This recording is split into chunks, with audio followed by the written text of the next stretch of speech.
our goal is to help our children know and love and follow Christ. Right. And so that's a really important goal because it's easy for us to focus on just getting them to behave correctly or getting them to learn facts. And usually we're pretty happy with that. It is a win. Yeah, right. But it's not the win. It's not what we're going for unless they discover their purpose in life to know and love Christ. Okay, I have a question. Okay. Did your kids, or in your area where you lived when your kids were homeschooling high school, was there a homeschool prom? Yes. Multiple, actually. Yes. And did your kids participate? Yes, in multiple. Did they love it? Yes. Yes. So the reason I'm asking this question is because it's related to a lot of what we're going to be talking about today with the homeschool help segment for later.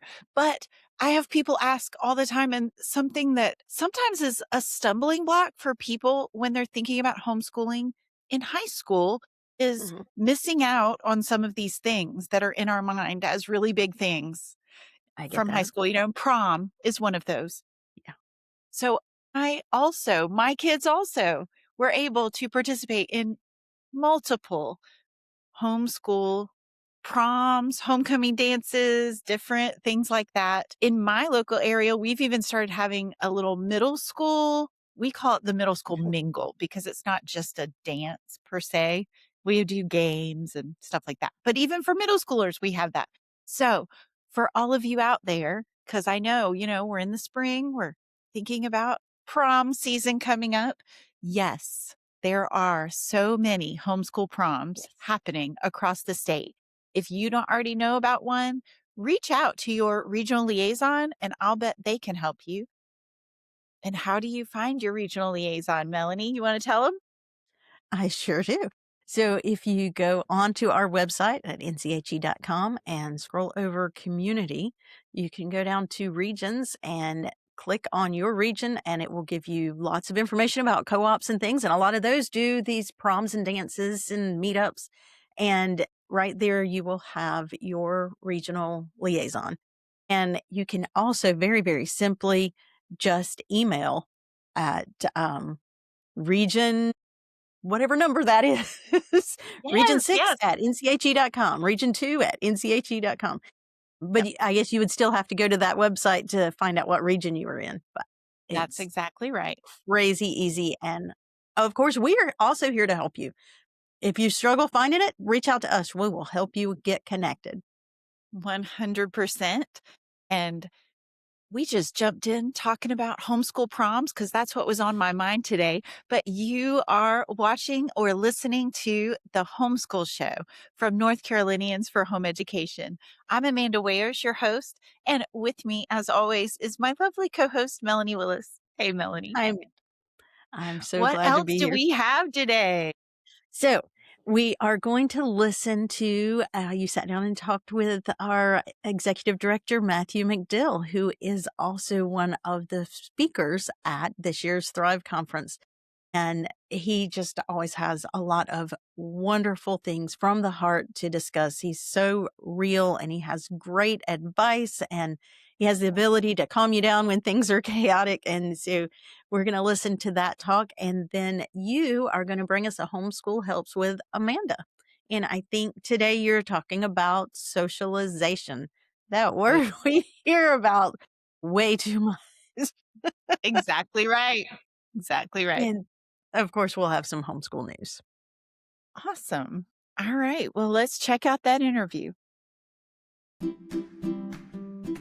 All right. I am here with Matthew McDill, and I always feel like everyone knows Matthew, but just in case, Matthew, will you introduce yourselves for our watchers and listeners?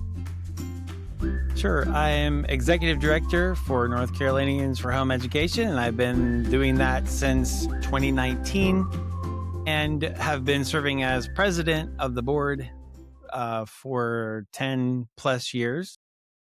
as well. And I was in pastoral ministry before that.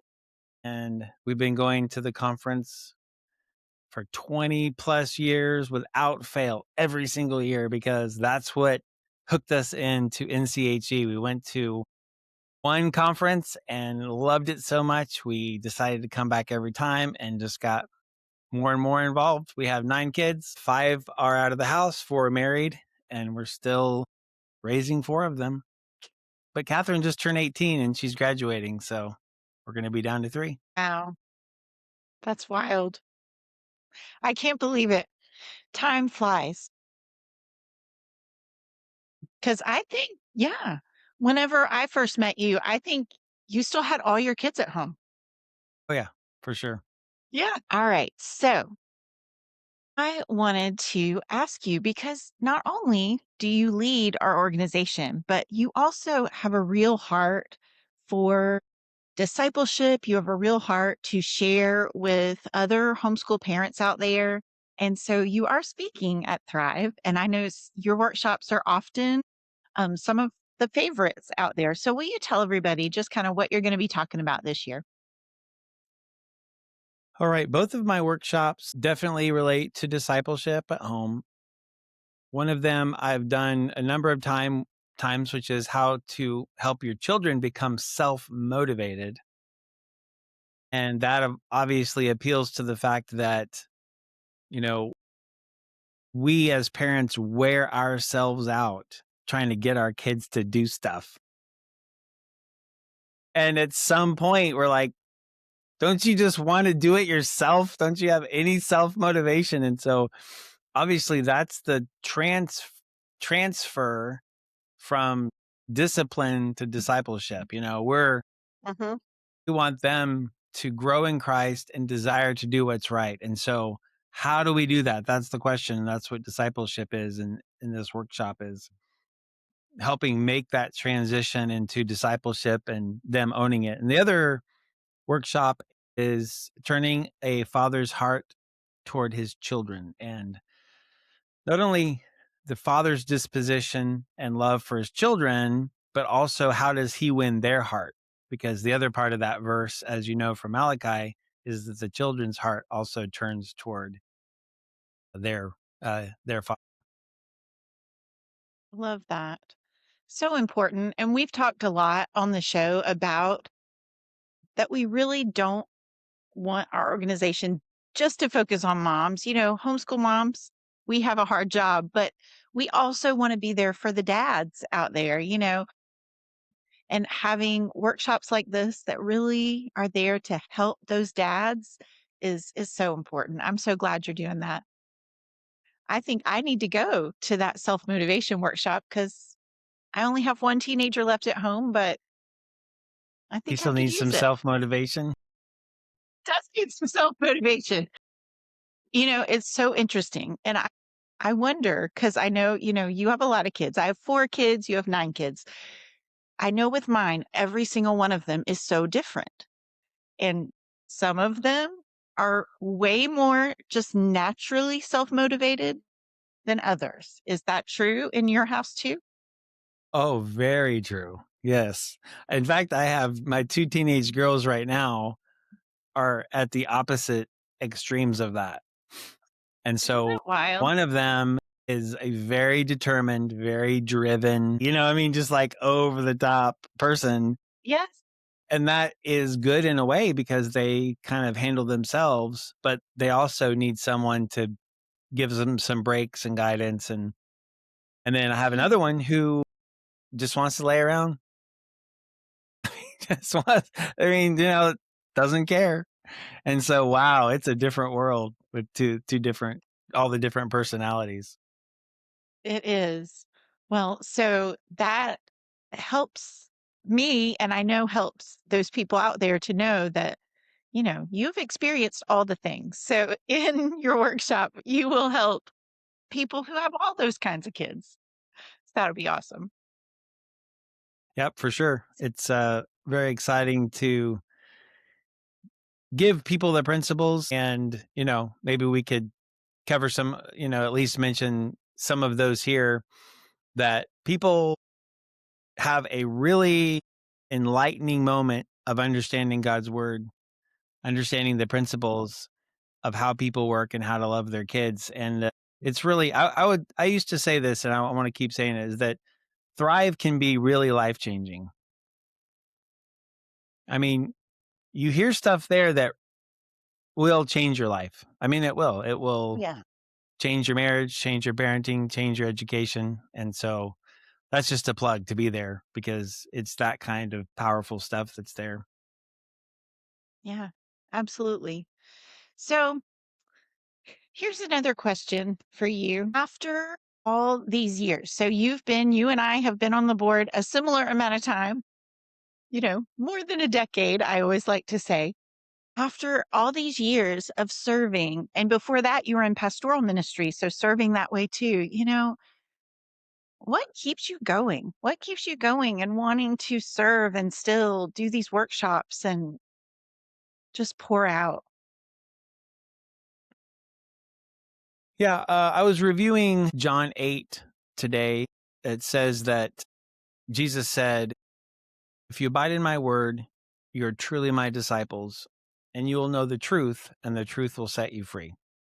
And I would say, for me personally, one of my drives is the teaching drive. I love leading to and helping people grow, but the teaching drive is based on the premise that we have wrong assumptions and wrong thinking, and we have wrong motivations.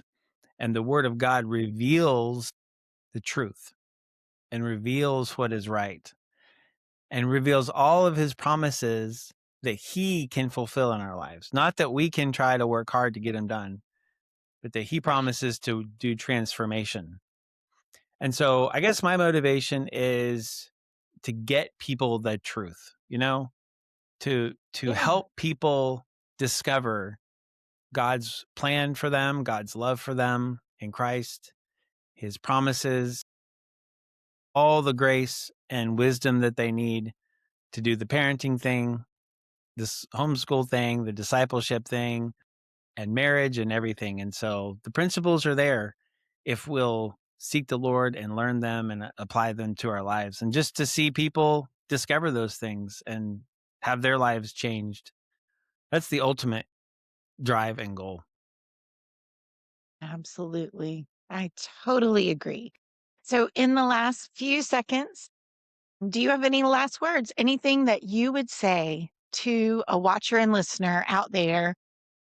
Maybe they have never heard of us, never heard of NCHE, or maybe they're new to homeschooling. I don't know. What would you like to say to somebody? Well, I think I will just emphasize the couple of main ideas from the workshops that I'll be sharing. One of them is that our goal is to help our children know and love and follow Christ.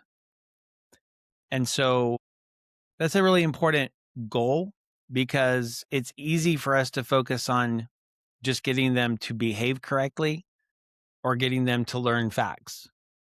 And usually we're pretty happy with that. We're like, you cleaned your room, you're not too disrespectful, and you know some stuff. All right, like that's a huge win. And it is, right? It is a win.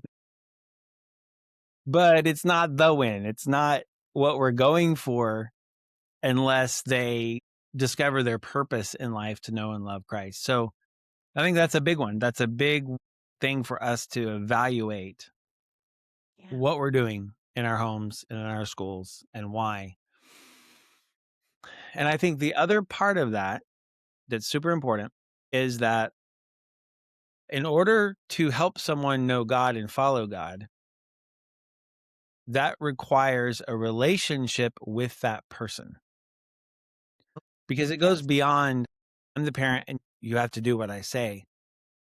Right. It goes to influence. So if I demonstrate what it looks like to follow Christ, and if I appeal to them and teach them and call them up to follow Christ, that's not a parental command. That's an invitation. And it requires trust and it requires a love and the relationship and connection with your kids. And so That's a big deal because we get so busy and we're just constantly instructing and correcting and not developing a relationship and not building that. So that's the other thing, is not only are we clear on our goal, but the means to it. How do we get there? Well, it has to be that we're really actually building that relationship with our kids. Do they want to talk to us? Do they want to listen to us? Do they want to spend time with us? Do they trust us? Do they respect us? Not just because we're parents, but because we actually live it out. And Yeah. those are hard things to earn. Those are not built in. You have to earn those. And so that's a big, big objective for a parent. So good. Those are great. I'm so glad. I'm so thankful that we could fit this in, give a little preview of these workshops at Thrive, and just to hear a little bit of your heart and what keeps you serving after all this time. It's wonderful. We're so thankful that we have Matthew as the executive director of NCHE and also as part of our Thrive team. Is just a blessing. Thank you for being with me today, Matthew. Appreciate it. Thanks, Amanda. It's great. So great. You know, Matthew, not just him, but him and dads like him are why my husband changed his mind about homeschooling so many years ago. You know, when we started homeschooling, my husband, I've talked about this before, was not very supportive or understanding of homeschooling. He had kind of an idea in his mind of what homeschooling looked like. And it was not until he and I both went together to the Thrive conference, and he really saw these other dads there that it changed his mind. It changed his perspective on homeschooling completely. Well, and I think as far as dads, you can actually at Thrive, he's going to be a great person to go listen to. I know that he has at least the one talk about a father's heart. And we know he's got a lot of experience with that. He's got a lot of kids. And That's so right. that being able to father gracefully and with love in all things is something that I think that Matthew has mastered so gracefully. Oh, yeah. Definitely a talk that I would go hear if I were a dad at the Thrive conference. Absolutely. And we actually have quite a lot for dads at our conference. I wanted to let you guys know, you know, I feel like the mom role is maybe more out front somewhat, or definitely has been in the past. But NCHE, we are here for you dads out there as well, whether you're the one doing the primary homeschooling or you're there in a support role with your family, whatever that is, we are here for you. And at the Thrive Conference, Matthew is doing a talk just for you dads out there. There are a couple of others that are geared just for dads. If you go down on the schedule, those talks will be labeled D for dads. We also have meetup on Saturday morning of the conference just for you dads to get together, just, you know, share kind of what your needs are or network, you know, be supportive with each other. You would also, in that meetup, you'll get to meet our dad's support coordinator, Tom Gerganis, and some other part of his team that are there really to support you as homeschool dads. Stuff just for you. Check it out. And we want you there, not just because we want you there, not just for numbers, but because we really want to support you. And like I started off saying, I have seen the impact in my own family of my husband coming to Thrive, seeing these other dads, meeting them, getting to hear from them in workshops. It really has impacted our family in such a big way. So that's why I'm so passionate about it. We really want you guys out there, you dads, be a part. Well, and I think that that's so, as moms, we need to be thinking about, how dad fits into this journey, because I think sometimes they do feel left out or pushed over Yeah. to the side and it's all about mom. And so it's a great opportunity to connect with these dads and everything, but to know upfront that you're not alone and you are part of the journey and you're vital and important to the growth of your children. 100%. Absolutely. So important. I love that. All right. So, Amanda, Mhm. homeschool helps with Amanda and that big word, socialization. Oh, man. I know. This is a big one. And, you know, when you've been homeschooling a long time, like I have, I always am surprised when this comes up again. And I don't know why I'm surprised, but here we are. Homeschooling has been legal 40 years in North Carolina, and people were homeschooling long before that. There are well over 100,000 registered homeschools in North Carolina. So that represents hundreds of thousands of people. And yet I still get this question almost every day, if not, you know, it's really often. What about socialization? And the first thing that always comes to my mind when I hear that question is a little line from The Princess Bride. If you've ever seen that movie, I think it's really popular in homeschool circles. I know it is in my family, but I think, the part where they say, that word, I don't think it means what you think it I don't means. think And so. I always think that about socialization. Socialization, I don't think it means what you think it means. So when I talk to people about socialization, I encourage them always to step back, take a step back, and think about what actually is that? You know, I know when I was in school, when I was in brick and mortar school, I spent quite a lot of time in trouble for socializing. I know this is a surprise to you, those of you that know me, but I am an extrovert and I talk a lot. And I pretty much from the beginning of my school journey, I got in trouble for socializing all the time.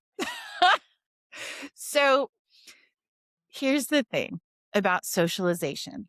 I like to shift my mindset from having social opportunities, which is it really sitting in a classroom? Is that really social? Not really. But having people kind of in our path in our class right there for us. I feel like when you are homeschooling, when you make the decision to homeschool, you do have to be a little bit intentional to find those opportunities to be with other families, other kids, other people. Sometimes you do. Now you will because homeschooling is life. Life is homeschooling, right? You will just in the course of your life be around people of all ages, of all stages and, different walks of society as you're going to the grocery store, to the post office, to the doctor, whatever, you will automatically have those social experiences. But I think when people are saying socialization, really what they're thinking about is opportunities to have friends. And I understand that. We all want friends. We want people to do life with. And that's why I say I think the difference going from brick and mortar school to homeschool is just a need for some intentionality. So you might need to step out of your comfort zone a little bit. If you're an introvert, if you're shy, if whatever, you might have to step out a little bit and be like, hey, I'm going to the park with my kids on Wednesday. You want to join me?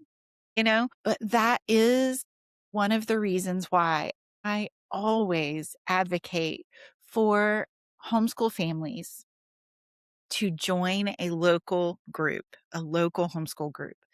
I think that is probably the best way, the easiest way to find community with people that are, kind of will get where you are. They'll understand the path you're walking.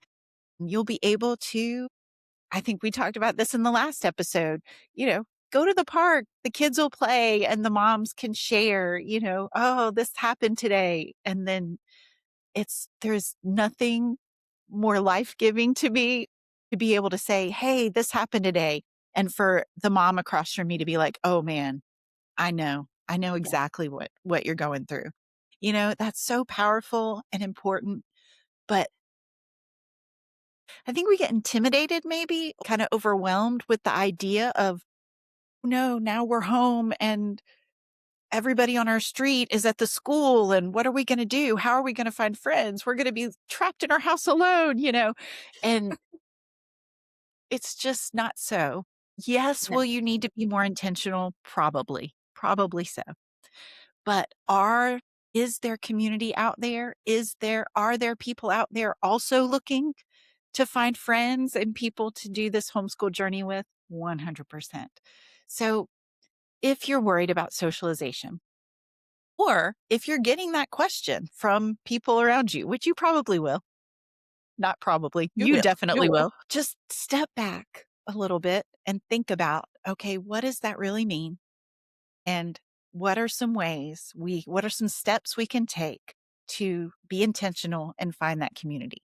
So I hope that helps today.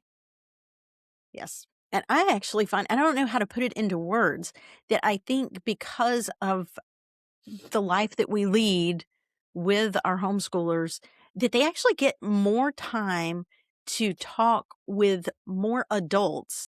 Yes. And it kind of raises that level quicker. And I don't Yeah. know how to put that into proper words, but I think that there's something to be said for that. And then also, not necessarily a control thing, but we are aware of what our children have been exposed to, as opposed to, send them off with a couple of hundred other people. And we don't know exactly what's happening during that 8 to 9 hour day that we need to address. Right. We do Exactly. need to be aware of what they're being exposed to. And that's not necessarily to limit it, but it's just necessarily so that we can help them put things into categories. 100%. Yes. Yes. And, I've heard the idea of socialization get challenged also with, is it really, which is more social, being in an age segregated classroom all day long with Mhm. people the same age as you, or being in all these varied situations in life where you're around people older than you, younger than you, your same age, different walks of life, different circumstances, whatever. And really, I think being around a variety of people and circumstances is way more like real life. Yes. Because once you're out of school, you know, I don't spend my days with people my own age all day in 8 hours a day. You know what I mean? Like it's Yeah. interesting when you think about that and your paradigm switches so much that you're like, Right. oh yeah, you know, It actually that's gives all. a it's a much more a broader view of socialization. And I'm exactly like you. When you first said socialization today, my thought went to the Princess Bride. Do not think you know what that think or that word means what you think it does. That's exactly Exactly. what I think every single time. So Exactly. spot on. That's awesome. I love it. All right. Well, Let's hear some homeschool news. homeschool news. Let's check it out. Hey guys. So there is a lot going on. We've told you about most of it, but be sure to check out our activities tab, nche.com/activities, to see what field trips and different things are coming up. There's still a few tickets left for the Durham Bowls, so you want to make sure that you go and check that out. What a great opportunity for a fun and educational field trip. Great day out. I recommend it. Also, Thrive. We've mentioned it so many times, but we want you to go and make sure you get the best deal possible. Pre-registration is still open until May 14th, so go check that out. And there are many, many activities going on during Thrive. So make sure you check those out as well. There is the chess tournament that is on Thursday of Thrive. There is the ASVAB test that's available for high school students and alumni. That is also available on Saturday morning of the Thrive conference. So definitely check out all those opportunities. We're here for you. Last but not least, we talked about over the last few episodes, we've mentioned some legislative legal threats around the country that have come up in this session against homeschool freedom. There are several, and we need to still be aware. We want you to know what's going on, because just because it's happening in Connecticut or West Virginia or Minnesota or Tennessee, which are all incidents that have happened so far this legislative session, there is no guarantee that it's not coming to North Carolina. So make sure you're aware of that and be in prayer for our homeschool friends in all those other states. Just check out that information, do a little Google search, look what's happening. Connecticut in particular, a bill that is threatening their homeschool freedom has gone out of committee and is headed to the legislature. So we want to definitely be aware of that. In Minnesota, there's a bill that is not specifically about homeschooling, but it is about health freedom and vaccine choice and exemption. This is important for us in North Carolina because, as you know, in North Carolina, our homeschool law says we have to maintain current vaccine records or the appropriate exemption. And we currently have a religious exemption and medical exemption. In Minnesota, they have this same thing, and that is what's being threatened. So if those families, if this bill passes, those families that choose not to vaccinate or not to vaccinate fully or on a particular schedule will then be considered truant. They'll have no option to homeschool or private school or public school. So this is really important, not just for the families in Minnesota, but for all of us. We need to be aware. So that's what's going on in your homeschool news. So many fun things coming up. I feel like, I love spring and new life, and it feels like there's more going on, because it's nicer weather. We can get outside, do some more things. But it also feels like sometimes my personal schedule, I don't know if this is true of all of you out there, but it feels like things kind of ramp up during this time too. Like it's been a little bit quiet maybe during the winter, a little more quiet. And now it's like getting a little more busy. Yeah, we got to get ready to go to Thrive. That's right. That's right. That's exactly right. All right. Well, all of you out there, if you have not yet done so, please like, subscribe, share with your friends. This helps us so much. Every time you click that like button, you leave a comment, subscribe, share, it really does help us. It really does help more people see this show. And I hope that they are encouraged and helped by it. As always, if you have any comments or questions, please reach out to us. Leave us a comment under this episode. Send us an email to thehomeschoolshow@nche.com. We want to hear from you. We want your ideas, your questions, whatever. If you have a potential guest, a suggestion, somebody you want us to have on the show, we would love that. Please let us know. And as always, we want you to keep homeschooling with confidence and joy. So until next time, bye-bye.